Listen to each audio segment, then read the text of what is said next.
Ngayong araw nga mga men, dahil tag-ulan, hot spring naman target natin. Kaya agad kami nagtungo sa Pansol, Calamba, Laguna para puntahan ang isa sa mga sikat at dinarayong hot spring dito sa Laguna. Ito nga pala ang Laguna Hot Spring Resort sa Pansol, Purok 3, Calamba, Laguna. 3:30 nga pala ang call time namin. Pero dahil Filipino time, may inabot na kami ng anong oras. 5 AM na nga pala kami nakaangat dito sa lugar namin sa Alhala. At mula dito sa pupuntahan namin, magta-travel kami ng almost 2 hours and a half. Ngayong araw nga pala ay Sabado. Kaya kailangan namin maaga umalis para pagdating namin doon kami ang mauna at wala pang ganong tao. At dito nga hindi pa pumuputok ang sikat ng araw kaya hindi pa ganong masakit sa mata. Pagka talaga may lakad ka kinaumagahan, siguradong hindi ka ganong makakatulog. Alas 2 na nga ako nakatulog ng gabi at alas 5 nagising kami. At pagkagising nga namin ng alas 5 wala nang ligo-ligo. Pack up na kaagad. Buti nahiram ko Oo. Good Samaritan muna tayo ngayon. Guys, Tulak muna. tulak muna tayo ng e-bike ni Bebong. Magtutulang mo. Dilensya muna. Dalan e-bike ni Bebong.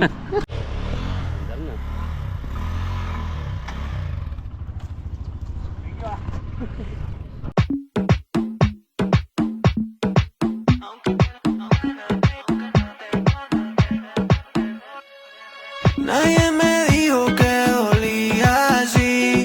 Mejor no me hubiera enamorado.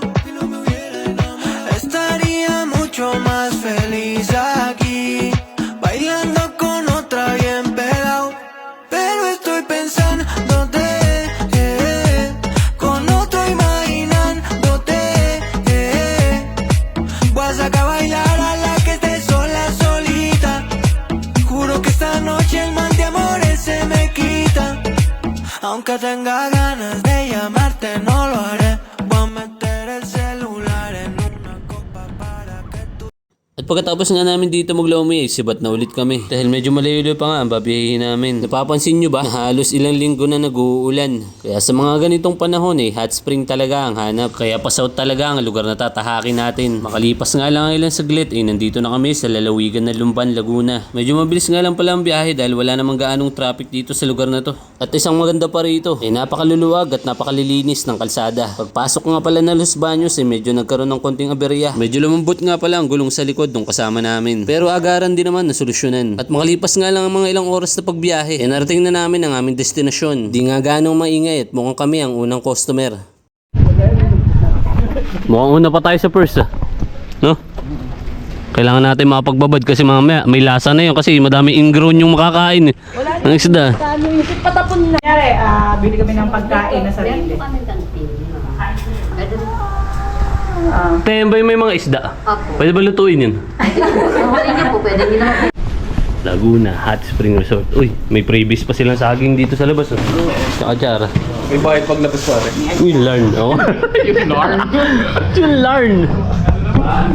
Mga isda oh. Tangin na may isda oh.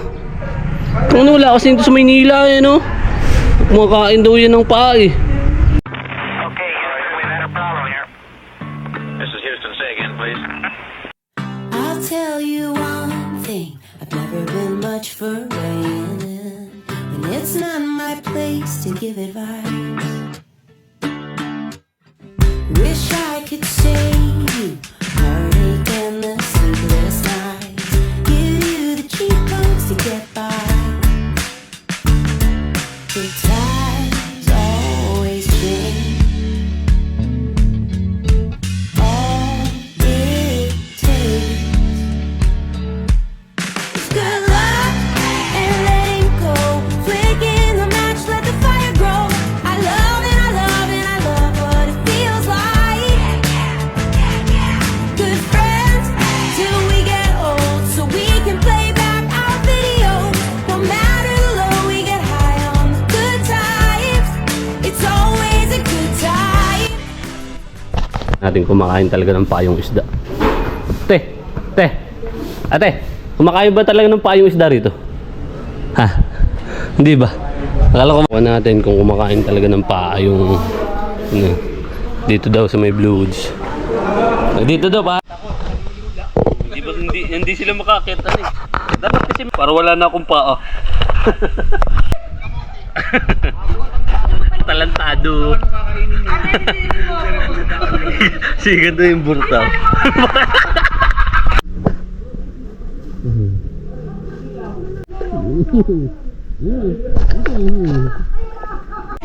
Di na pupunta sa akin yung inaway ko.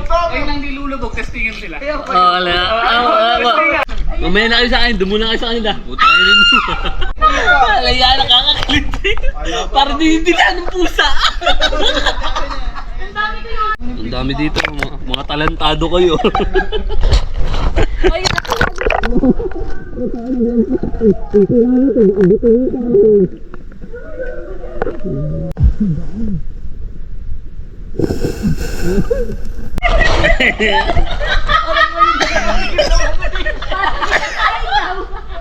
Wala gagawin sa isda, tatapakan na.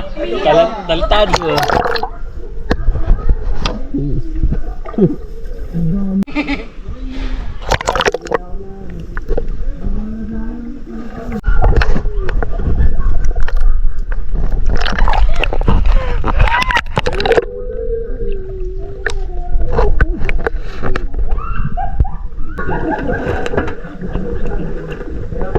Grabe, kakaibang experience nga itong naranasan namin. Yan lang namin naranasan na papakin ng tilapia. Kasi madalas yung tilapia ang pinapapak namin. At biglang ang buhos ng ulan dito. Lalo naming na-feel yung init ng tubig dito. Pare! Dito ka! Baka mabasa ka ng ulan dyan, tangik!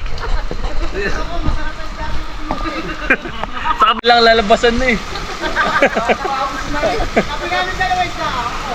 Hello, tangik!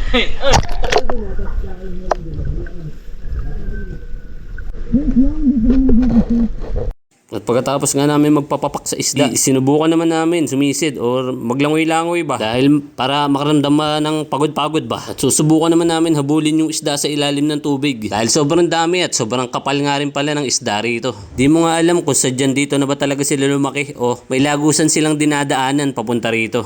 Amen. Habulin natin yung isda kasi nakita ko yung hito kanina nagpapahinga nakaganto. Nakaganto sa bato. Habulin natin.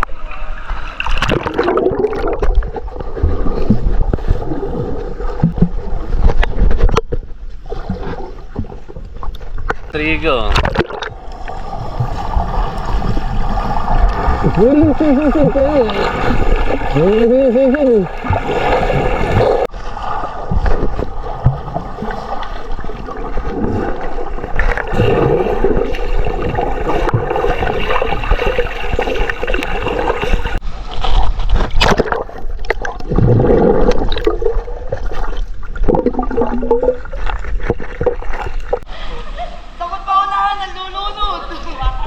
Game 1, 2, 3, go.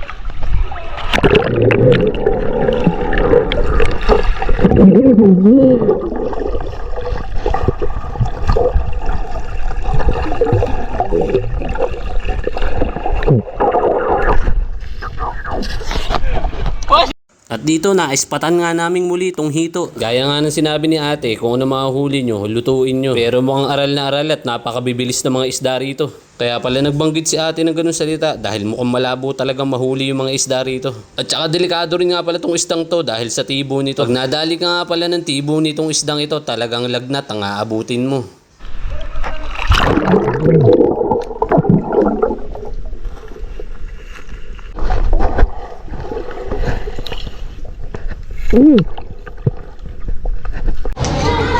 Mami.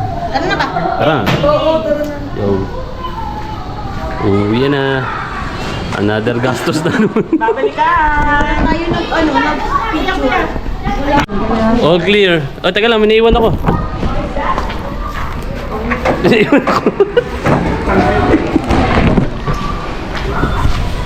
Bounce na kami, mamin. Bukas na lang ulit. Meron naman kaming gagalahan. Kasama naman namin si paring Alwen, men.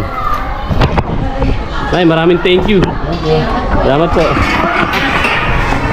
Bago nga umuwi, nag-stop over muna kami rito sa may Jollibee Victoria dahil nakaramdam na rin ng gutom. Ikaw ba naman ang walang sawang lumangoy at habulin ng mga isda sa ilalim? At bago nga umuwi, kailangan muna namin bumili ng paminto dahil sigurado na may magtatampo pag wala kaming pasalubong. Dito ko na nga pala tatapusin ang video na to. Hanggang sa susunod na travel vlog. Paalam!